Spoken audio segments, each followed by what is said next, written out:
A positive mental attitude is a state of mind which the individual must create and maintain by methods of his own choice through the operations of his own willpower based on motives of his own adoption. In the printed lesson on this subject, many suggestions are offered as to practical methods by which the individual may take possession of his own mind and develop the habit of directing the mind in a positive mental attitude. There are so many people in this world who can see the hole in the donut, but they cannot see the donut around the hole. One with a positive mental attitude sees the hole in the donut all right, but he also sees the donut around the hole. Nothing constructive and worthy of man's efforts ever has been or ever will be achieved except that which comes from a positive mental attitude based upon a definite purpose and activated by a burning desire and intensified until the burning desire is elevated to the plane of applied faith. When it comes to wishes, everyone has a flock of them.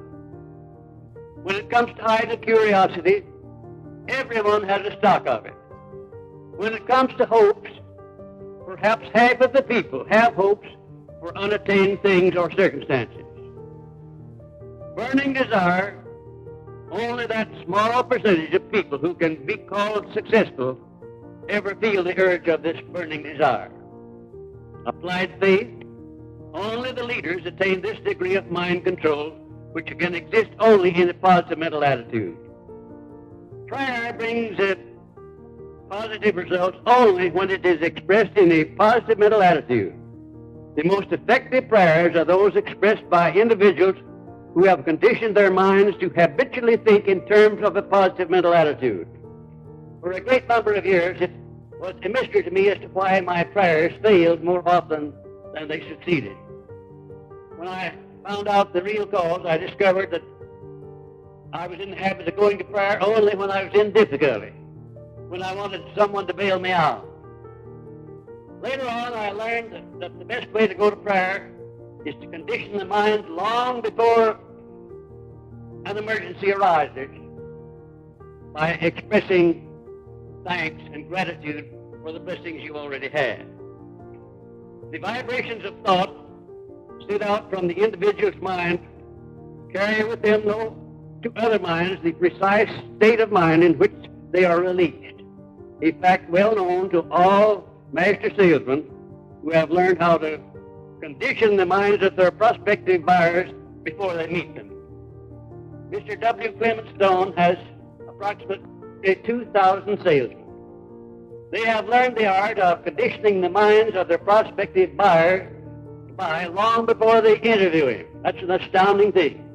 But I am sure that Mr. Stone's increase from $3 million of personal worth to over $100 million is due in the main to the fact that those salesmen have been trained to condition first their own minds to be positive, and then that vibration of their minds goes ahead and affects the minds of the prospective buyer. No one can successfully teach the science of personal achievement while in a negative mental attitude. Underscore that one, please. No lawyer can convince a jury. No clergyman can inspire his parishioners. No speaker can hold and influence his audience without the aid of a positive mental attitude. And it has been said that the most successful doctors in all branches of therapy are those who treat their patients with a positive mental attitude. If a doctor went into the sick room in a negative mental attitude, there would be a chance on earth for him to do his patient any good. The subconscious mind of an individual can be educated to produce constructive results only when it is given instructions in a positive mental attitude. The subconscious mind responds most favorably and immediately to a burning desire backed by applied faith, faith followed by action. Constructive mottos are often used by people who recognize what a powerful influence one's daily environment has on the maintenance of a positive mental attitude. When I was associated with R.G. Letourneau in 1942 and 43, I wrote over 3,000 positive mottos, and here are some of them. You can do it if you believe you can. How true that is. Whatever it is that you're tackling, whatever your problem is, you can solve it if you believe you can. Do more than you are paid for, and soon you will be paid for more than you do. The person is worth most who requires the least amount of supervision, and how true that is. Remember, your only limitation is that which you set up in your own mind. You fix your own limitation. Nobody can fix it for you. The tone of your voice speaks louder than your words. Keep it pleasing, please. A negative mind spawns only negative ideas. And there's more wrapped up in that short sentence than appears on the lines. A negative mind spawns only negative ideas.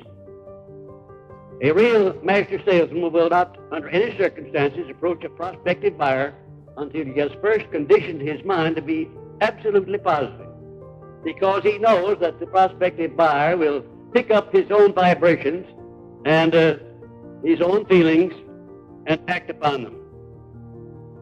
The use made of one's time determines the space he occupies in the world. Time spent in silent thought may yield fabulous riches through the creation of sound ideas. A man is no bigger than the circumstances which he allows to worry him. Isn't that a marvelous thought? A man is no bigger than the circumstances which he allows to bother him or worry him. A closed mind stumbles over the blessings of life without discovering them. When the devil wants a job well done, he picks a disgruntled person to do the job. There's the slightest doubt in the world about the soundness of that.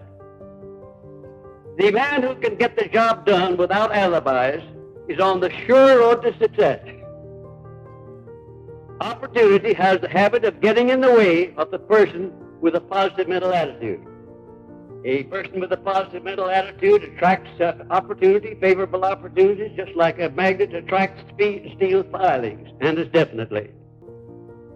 And in reverse, a negative mental attitude repels opportunity.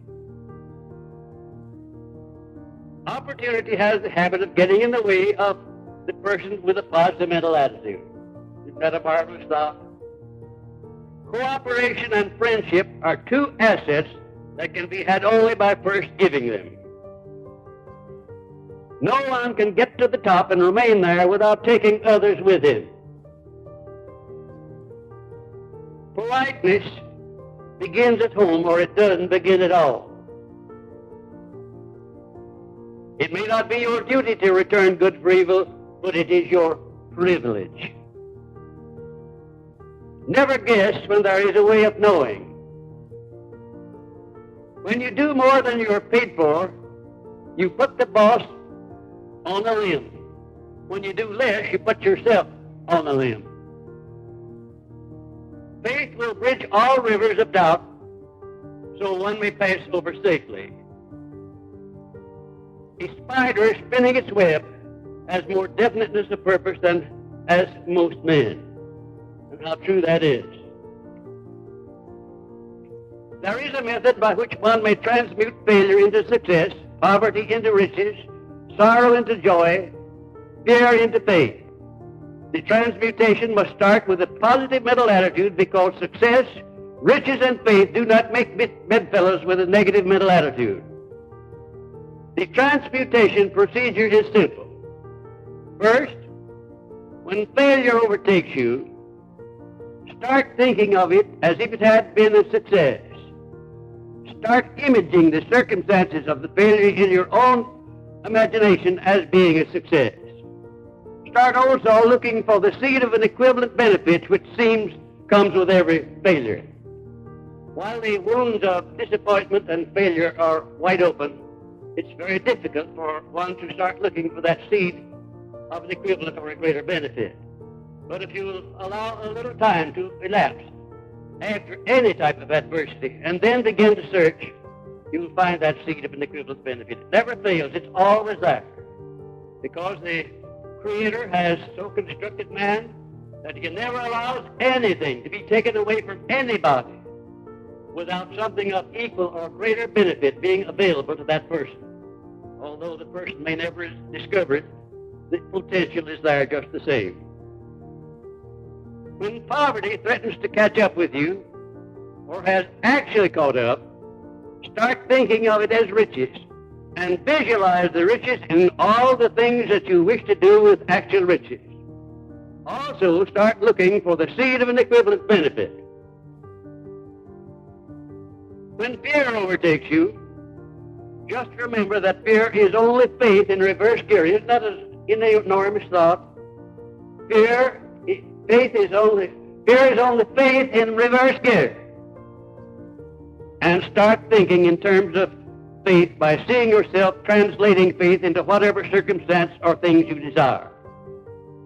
When sorrow overtakes you, start expressing yourself in terms of joy, perhaps by singing or giving thanks for your power to convert sorrow into joy. Act out these positive parts and they will become real. Isn't that an astounding thought? Of course, when you start acting joyously when the people around you know that your heart is burdened with sorrow, you may seem ridiculous, but never mind what the other fellow thinks. It's what you think that counts.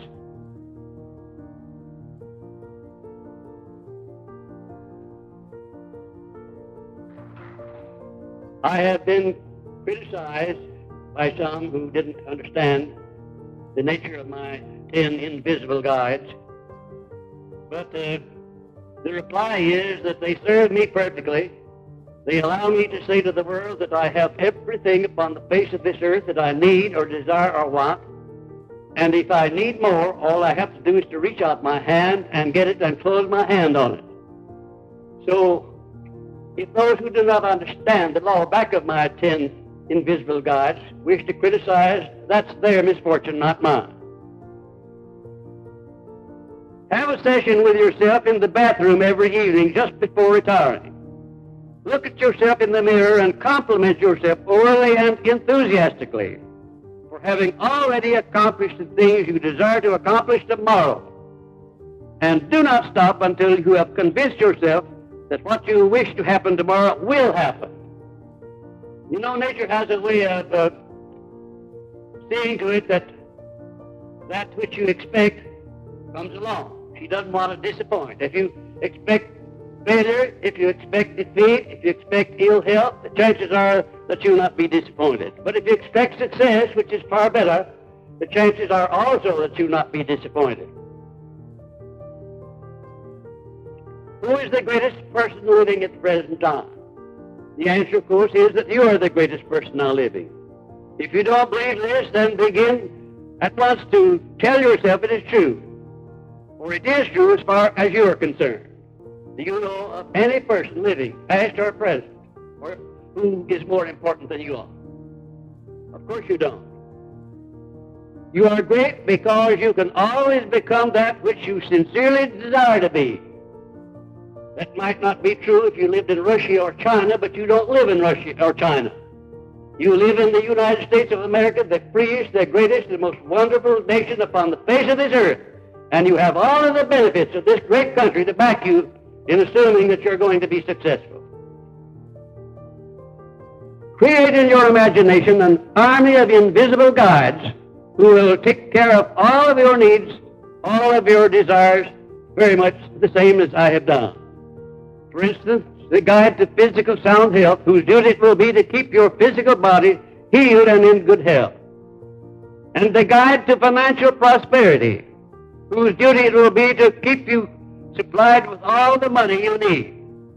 And the guide to peace of mind, whose duty it will be to keep your mind cleared of all fears, all doubts, all causes of fear and worry.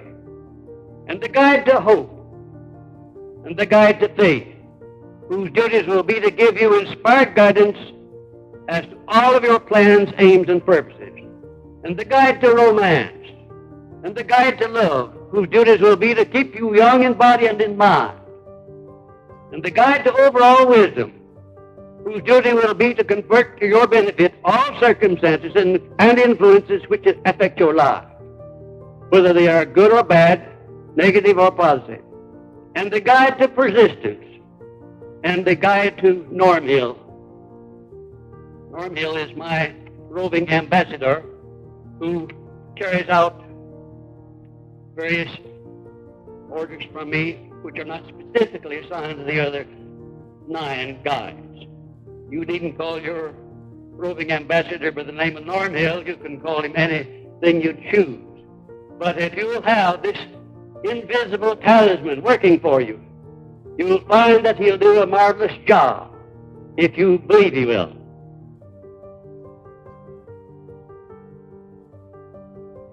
Your only compensation needed to keep these invisible guides eternally active in your service will be an expression of gratitude offered each night before you retire, in which you will thank them individually for the service they have rendered you during the day and the service they will render you tomorrow and always. That's all they require, expression of gratitude. Incidentally, that word gratitude is one of the most marvelous words in the English language. I often wonder how many people there are in the world who ever experience this marvelous feeling of gratitude for the blessings they already have. If you find some of the ideas expressed in this lesson to be new, don't be alarmed, for it may well be that new ideas alert one's mind and motivate it to create still other new ideas. Motivation, action, enthusiasm, faith, these are the states of mind which are associated with a positive mental attitude. Habits. You're the sum total of your habits, whether they be habits you have developed with purpose of forethought or habits you have allowed to creep upon you by neglect to form your own. A successful, well-balanced, and well-rounded out life is the result of ordered habits and never the result of chance or neglect. Positive habits can live and thrive only in the mind which has been conditioned with a positive mental attitude. And your other self. Each human being is a plural, not a singular being. One of these beings is negative, the other is positive. And there is a battle from birth until death between these two as to which will dominate. Usually the power is about evenly divided between the positives and the negatives. But often the negative takes over completely and makes of the individual a subject of irritation to himself and to all others around him. The development of a positive mental attitude is the first step which one must take in order to give the positive self full and complete control over the negative self. Then one has truly taken possession of his own mind and is able to direct it to whatever ends he may desire, thus fulfilling the purpose of the Creator in having given man complete control over but one thing, and that is his own mind. I think of all the facts that I have examined in life, that is the most fabulous, the most far-reaching, and the most significant, that the Creator has given man control over but one thing, and one thing only, and that is the right to use his thinking positively or negatively. Eternal vigilance is the price that one must pay to maintain a positive mental attitude because of these and other natural opposites of positive thinking, such as your negative self constantly maneuvers for power over you. You can feel that. You don't need to take my word for it. You felt it in the past. You may not have defined the feeling properly, but you know very well that there is something going on within you constantly in the nature of a negative thought. Then your accumulated fears, doubts, and self-imposed limitations, which came over with you when you came from the other side, they're constantly standing in the way of a positive mental attitude. then the negative influences near you, including people who are negative, and especially sometimes the people with whom you work or the relatives with whom you are associated. And perhaps some inborn negative traits which you brought over with you at the time of birth. These also can be transmuted into positive traits. Worries over the lack of money and the lack of progress in your business, profession, or calling in life. I don't know of anything that can pull the rug out from under one quicker than worries over the lack of money. Unrequited love and unbalanced emotional frustrations in your relationships with the opposite sex. I suspect that sends as many people to the insane asylum as any other cause. Unrequited love. It seems to me that a man or a woman who has been disappointed in a love affair would look upon the affair as very much as a sort of a streetcar ride. You know, if you don't like the car you're riding on, you can always get a transfer onto another. And if you haven't, the car hasn't arrived yet, just remember, if you stand by the side of the streetcar line long enough, one will come along. So don't let it worry you in the meanwhile. And unsound health, either real or imaginary, that also is something that you have to battle against in order to maintain a positive mental attitude. And intolerance, the lack of an open mind on all subjects toward all people. You certainly have to keep a close check on that one if you're going to maintain a positive mental attitude. It makes no difference how much another person may deserve your hatred or your dislike or your intolerance. He may deserve it, but you can't afford to give it on account of what it will do to you. And greed for more material possessions than you need. I have probably seen and known and dealt with more wealthy men in this country than any other one individual. And I want to tell you, my friends, that I can count on the fingers of my one hand the extremely wealthy men with whom I would have cared to change places. Most of them paid too much for the money they got. Their greed outran their reason. They were getting no peace of mind out of life. You can get too much money in life. You can also get too little. Somewhere in between the two extremes is the proper place to stop. I have a motto which says, not too much, not too little. And that goes not only for money, it goes for everything. Not too much, not too little. Just enough to maintain a well-ordered and a well-balanced life. Ignorance of the real extent of the power of your mind and its unlimited potentials for the attainment of anything you desire also is a handicap to the maintenance of a positive mental attitude. And lack of a definite major purpose and a plan for its attainment. 2 out of 100 perhaps have a definite major purpose. That would be putting the percentage rather high if you took the people as a whole. And the habit of allowing others to do your thinking for you. Now check yourself rigidly on each of the above enemies of positive thinking and go to work wherever you grade less than 100% on immunity against any of these causes. If you have a mastermind alliance, have each of its members to carefully check and grade you on each of the above causes, since it is a common trait of human beings to be biased in evaluating themselves, sometimes in their own favor, but more often against themselves.